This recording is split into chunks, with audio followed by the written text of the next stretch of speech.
안녕하세요. 전무후무 유튜브 채널 시청자 여러분, 전무문학관에 오신 것을 환영합니다. 여러분들은 어떤 순간에 자신이 어른이 되어버렸다고 느꼈었나요? 아니면 언제부터 어린 시절의 생각과 꿈들을 잃어버리게 되었었나요? 그런 때가 기억난다고 하더라도 그다지 유쾌한 경험은 아니었기에 기억에 남겨두고 싶지 않으셨을 겁니다. 저도 마찬가지로 어느새부턴가 어른이 되어버린 것 같습니다. 좋은 사람에 대한 기준을 저도 모르는 사이 직업, 지식, 능력 같은 것들로 판단하고 있는 자신을 발견하게 되면 스스로 안타까울 때가 많습니다. 오늘부터 여러 번에 걸쳐서 만나볼 동화는 생텍쥐베리의 어린 왕자입니다. 비행기 조종사인 주인공은 비행기 고장으로 사막에 불시착하게 되고 우연히 소옥성 B612호에서 왔다는 어린 왕자를 만나게 됩니다. 생존 문제로 복잡한 심경에 사로잡힌 주인공은 난데없이 나타나 양을 그려달라는 둥 엉뚱한 질문과 호기심이 가득한 어린 왕자에게 사로잡히고 어느새 어린 왕자의 신비로움과 순수함에 스며들게 됩니다. 그럼 동화 속으로 들어가 보겠습니다. 전무문학관.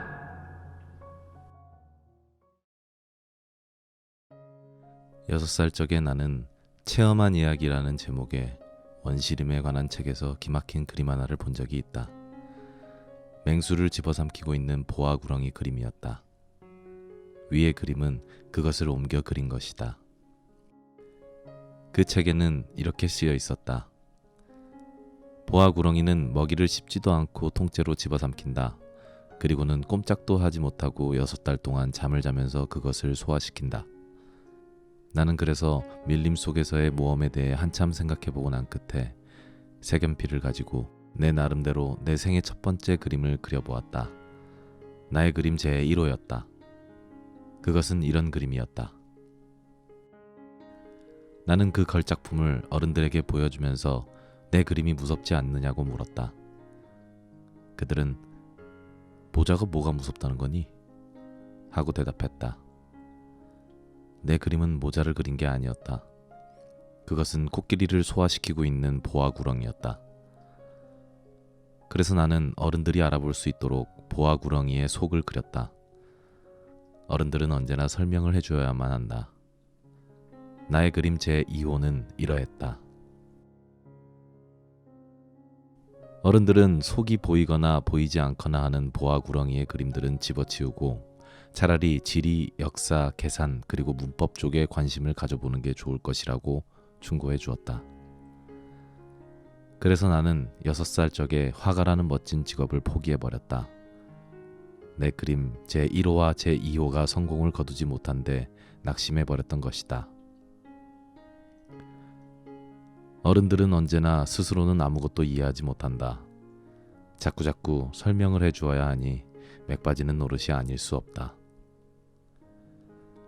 그래서 다른 직업을 선택하지 않을 수 없게 된 나는 비행기 조종하는 법을 배웠다. 세계의 여기저기 거의 안 가본 데 없이 나는 날아다녔다. 그러니 지리는 정말로 많은 도움을 준 셈이었다. 한번 슬쩍 보고도 중국과 아리조나를 나는 구별할 수 있었던 것이다. 그것은 밤에 길을 잃었을 때 아주 유용한 일이다. 나는 그리하여 일생 동안 수없이 많은 점잖은 사람들과 수많은 접촉을 가져왔다. 어른들 틈에서 많이 살아온 것이다. 나는 가까이서 그들을 볼 수 있었다. 그렇다고 해서 그들에 대한 내 생각이 나아진 건 없었다. 조금 총명해 보이는 사람을 만날 때면 나는 늘 간직해오고 있던 예의 나의 그림 제1호를 가지고 그 사람을 시험해보고는 했다. 그 사람이 정말로 뭘 이해할 줄 아는 사람인가 알고 싶었던 것이다. 그러나 의뢰 그 사람은 모자군 하고 대답하는 것이었다. 그러면 나는 보아구렁이도 원시림도 별들도 그에게 이야기하지 않았다. 그가 이해할 수 있는 이야기를 했다. 브릿지니, 골프니, 정치니, 넥타이니 하는 것들에 대한 이야기를 하는 것이다. 그러면 그 어른은 매우 착실한 청년을 알게 된 것을 몹시 기뻐했다. 그래서 6해 전에 사하라 사막에서 비행기가 고장을 일으킬 때까지 나는 마음을 털어놓고 진정어린 이야기를 할 수 있는 상대를 갖지 못한 채 홀로 살아왔다. 내 비행기의 모터가 한 군데 부서져 버린 것이다. 기사도 승객도 없었으므로 나는 혼자서 어려운 수선을 시도해 보려는 채비를 갖추었다. 그것은 나에게 죽느냐 사느냐의 문제였다. 이른 날 동안 마실 수 있는 물밖에 남아있지 않았다. 첫날 밤 나는 사람 사는 고장에서 수천 마일 떨어진 사막에서 잠이 들었다. 대양 한가운데에 떠있는 뗏목 위의 페루자보다 나는 더 고립되어 있었다. 그러니 해가 뜰 무렵 야릇한 목소리가 나를 깨웠을 때 내가 얼마나 놀랐을지 여러분은 상상할 수 있을 것이다. 그 목소리는 말했다. 양 한 마리를 그려줘. 뭐라고? 양 한 마리를 그려줘. 나는 기겁을 해서 후다닥 일어났다. 눈을 막 비벼보았다. 사방을 잘 살펴보았다. 그랬더니 정말로 이상하게 생긴 조그만 사내아이가 나를 심각한 얼굴로 바라보고 있는 것이었다. 훗날 내가 그를 그린 그림 중에서 가장 잘된 것이 여기 있다. 그러나 물론 나의 그림은 모델보다는 훨씬 덜 매력적이다. 그것은 내 잘못이 아니다. 6살 적에 어른들이 화가로 출세할 수 없다고 나를 낙심시켰기 때문에 나는 속이 보이지 않거나 보이거나 하는 보아 구렁이 이외에는 아무것도 그리는 연습을 하지 않았으니까 말이다. 어쨌든 나는 그의 느닷없는 출연에 너무도 놀라서 눈을 휘둥그렇게 뜨고 그를 바라보았다. 내가 사람 사는 고장에서 수천 마일 떨어진 곳에 있었다는 사실을 여러분은 잊지 말아주길 바란다. 그런데 그 어린아이는 길을 잃은 것 같지도 않아 보였고 피곤과 배고픔과 목마름과 두려움에 시달리는 것 같아 보이지도 않았다. 사람 사는 고장에서 수천 마일 떨어진 사막 한가운데서 길을 잃은 어린아이 같은 구석이라고는 없었다. 가까스로 정신을 차리고 내가 말을 걸었다. 그런데 왜 그러지? 그러자 그는 아주 심각한 이야기나 되는 듯이 소곤소곤 다시 되풀이해 말했다. 부탁이야. 양을 한 마리 그려줘. 너무도 인상 깊은 신비스러운 일을 당하게 되면 누구나 거기에 순순히 따르게 마련이다. 사람 사는 고장에서 수천 마일 떨어진 곳에서 죽음의 위험을 마주하고 있는 중에 참 엉뚱한 짓이라고 느껴지긴 했지만 나는 포켓에서 종이 한 장과 만년필을 꺼냈다. 그러나 내가 공부한 것은 지리, 역사, 계산, 문법이라는 생각이 나서 그 어린 소년에게 나는 그림을 그릴 줄 모른다고 조금 기분이 나빠져서 말했다. 그는 대답했다. 괜찮아. 양을 한 마리 그려줘. 양은 한 번도 그려본 적이 없었으므로 나는 그를 위해 내가 그릴 수 있는 단 2가지 그림 중에 하나를 다시 그려주었다. 속이 보이지 않는 보아 구렁이의 그림 말이다. 그러자 그 어린 소녀는 아니야. 보아 구렁이 속에 코끼리는 싫어. 보아 구렁이는 아주 위험해. 그리고 코끼리는 아주 거추장스럽고 내가 사는 곳은 아주 조그맣거든. 내게는 양이 필요해. 양을 그려줘. 라고 말하는 것이었다. 그래서 나는 양을 그렸다. 그는 주의 깊게 바라보더니 안 돼. 그 양은 벌써 병이 들었는걸 하고 말했다. 다시 하나 그려줘. 나는 또 그렸다. 내 친구는 너그러운 모습으로 상냥한 미소를 지었다. 봐. 이건 양이 아니라 염소잖아. 뿔이 있으니까. 그래서 난 또다시 그렸다. 그러나 그것도 앞의 것들과 마찬가지로 거절을 당했다. 그건 너무 늙었어. 난 오래 살 수 있는 양을 갖고 싶어. 나는 모터의 분해를 서둘러야 했으므로 더 이상 참지 못하고 여기 있는 이 그림을 되는 대로 끄적거려 놓고는 한마디 툭 던졌다. 이건 상자야. 네가 원하는 양은 그 안에 있어. 그러자 나의 어린 심판관의 얼굴이 환히 밝아지는 걸 보고 나는 새삼 놀라지 않을 수 없었다. 이게 바로 내가 원하던 거야. 이 양에게 풀을 많이 주어야 해? 왜 그런 걸 묻지? 내가 사는 곳은 아주 작거든. 거기 있는 걸로 아마 충분할 거다. 내게 준 건 아주 작은 양이니까. 그는 고개를 숙여 그림을 들여다보았다. 그다지 작지도 않은걸? 어머, 잠들었네? 이렇게 해서 나는 어린 왕자를 알게 되었다.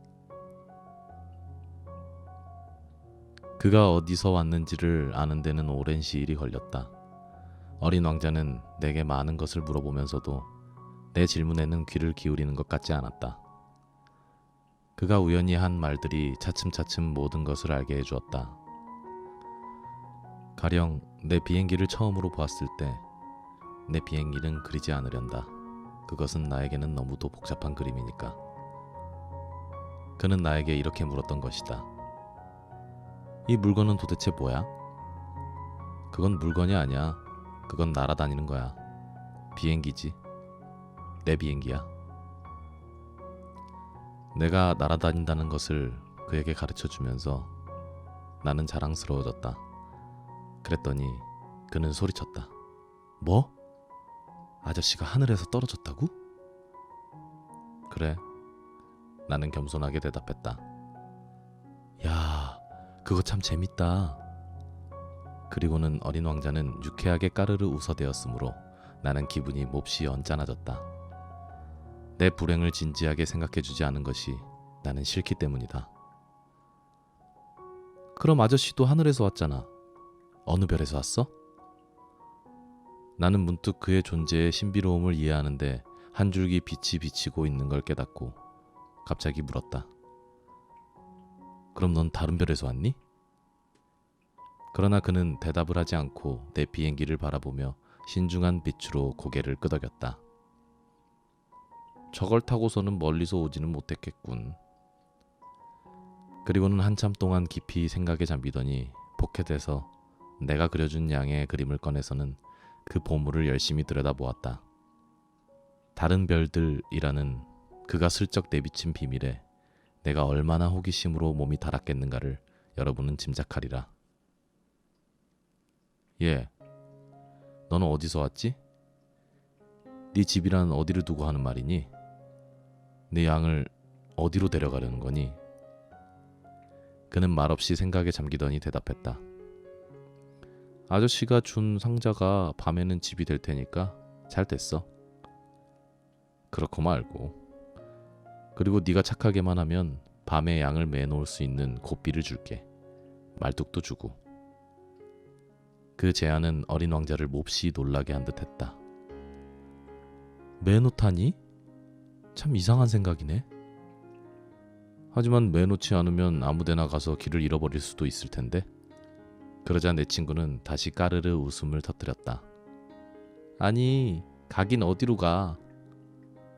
어디든지 곧장 앞으로. 그랬더니 어린 왕자는 진지한 빛으로 말했다. 괜찮아. 내가 사는 곳은 아주 작으니까. 그리고는 조금 서글픈 기분이 들었는지 다시 덧붙였다. 앞으로 곧장 가도 멀리 갈 수가 없는걸? 나는 이렇게 해서 아주 중요한 두 번째 사실을 알게 되었다. 그것은 그가 사는 별이 집 한 채보다 클까 말까 하다는 것이었다. 그것은 나에게 놀라운 일은 아니었다. 지구, 목성, 화성, 금성같이 사람들이 이름을 붙여놓은 커다란 떠돌이 별들 말고도 수백 개의 다른 떠돌이 별들이 있는데 어떤 것들은 너무 작아서 망원경으로도 잡히기 힘들 정도라는 것을 나는 잘 알고 있었던 것이다. 천문학자가 그런 별을 발견하면 이름 대신 번호를 매겨준다. 이를테면 소혹성 3251호 라는 식으로 부르는 것이다. 나는 어린 왕자가 살던 별이 소혹성 B612호라고 믿을 만한 상당한 근거를 가지고 있다. 그 혹성은 딱 한 번 1909년에 터키 천문학자에 의해 망원경에 잡힌 적이 있었다. 그 당시 그는 국제천문학회에서 자신의 발견을 훌륭히 증명해 보였었다. 그러나 그가 입은 옷 때문에 아무도 그의 말을 믿지 않았었다. 어른들이란 모두 이런 식이다. 터키의 한 독재자가 국민들에게 서양식 옷을 입지 않으면 사형에 처한다고 강요한 것은 소옥성 B612호의 명성을 위해서는 다행스러운 일이었다. 그 천문학자는 1920년에 매우 멋있는 옷을 입고 다시 증명을 했다. 그러자 이번에는 모두들 그의 말을 믿었다. 내가 소옥성 B612호에 관해 이렇게 자세히 이야기하고 그 번호까지 일러주는 것은 어른들 때문이다. 어른들은 숫자를 좋아한다. 새로 사귄 친구 이야기를 할 때면 그들은 가장 기묘한 것은 물어보는 적이 없다. 그의 목소리는 어떻지? 그 애가 좋아하는 놀이는 무엇이지? 나비를 수집하는지? 라는 말을 그들은 절대로 하지 않는다. 나이가 몇이지? 형제는 몇이고? 체중은 얼마지? 아버지 수입은 얼마야? 하고 그들은 묻는다. 그제서야 그 친구가 어떤 사람인지 알게 된 줄로 생각하는 것이다. 만약 어른들에게 창턱에서는 제라늄 화분이 있고 지붕에는 비둘기가 있는 분홍빛의 벽돌집을 보았어요 라고 말하면 그들은 그 집이 어떤 집인지 상상하지 못한다. 그들에게는 10만 프랑짜리 집을 보았어요 라고 말해야만 한다. 그러면 그들은 아, 참 좋은 집이구나 하고 소리친다. 어린 왕자가 매혹적이었고 웃었고 양 한 마리를 가지고 싶어 했다는 것이 그가 이 세상에 있었던 증거야. 어떤 사람이 양을 갖고 싶어 한다면 그건 그가 이 세상에 있는 증거야 라고 말한다면 그들은 어깨를 으쓱하고는 여러분을 어린아이 취급할 것이다. 그러나 그가 떠나온 별은 소옥성 B612호입니다 라고 말하면 수긍을 하고 더 이상 질문을 해대며 귀찮게 굴지도 않을 것이다. 어른들은 다 그런 것이다. 그들을 나쁘게만 생각해서는 안 된다. 어린아이들은 어른들을 항상 너그럽게 대해야만 한다. 하지만 인생을 이해하는 우리의 숫자 같은 것은 아랑곳하지 않는다. 나는 이 이야기를 동화 같은 식으로 시작하고 싶었다. 나는 이렇게 말하고 싶었다. 옛날에 저보다 좀 더 클까 말까 한 별에서 살고 있는 어린 왕자가 있었는데 그는 친구를 가지고 싶었습니다. 인생을 이해하는 사람들에겐 그게 훨씬 더 진실된 느낌을 주었을 것이다. 왜냐하면 사람들이 이 책을 건성으로 읽는 것을 나는 바라지 않기 때문이다. 이 추억을 이야기하면서 나는 깊은 슬픔을 느낀다. 내 친구가 그의 양과 함께 떠나가 버린 지도 벌써 6해가 된다. 내가 여기서 그를 묘사해보려 애쓰는 것은 그를 잊지 않기 위해서다. 한 사람의 친구를 잊는다는 것은 슬픈 일이니까. 누구나 다 친구를 가져보는 것은 아니다. 그를 잊는다면 나도 숫자밖에는 흥미가 없는 어른들과 같은 사람이 될지도 모른다. 내가 그림 물감 한 상자와 연필을 산 것은 이런 까닭에서였다.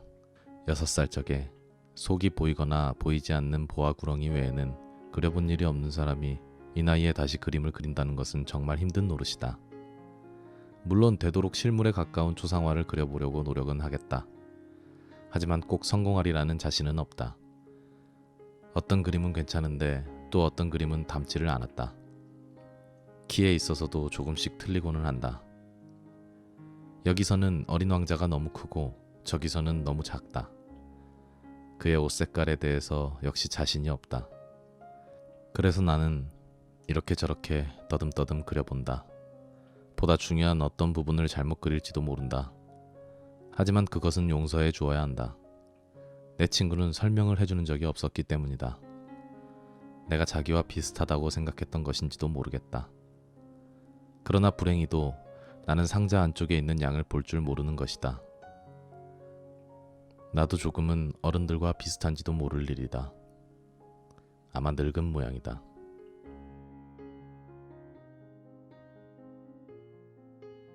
언제부터인지 모르지만 이제 저의 세상은 숫자로 가득 차 버렸습니다. 숫자만큼 정확한 것도 없고 숫자만큼 이해를 빨리 돕는 것도 없는 것 같습니다. 그러는 동안 한층 더 저는 어른스러워졌고 마치 그것이 절대적인 것인 것 마냥 자랑스럽기도 했습니다. 하지만 가끔 셈이 정확치 않고 느리더라도 순수함을 머금고 있는 것들을 만날 때면 가슴 한구석이 서글퍼집니다.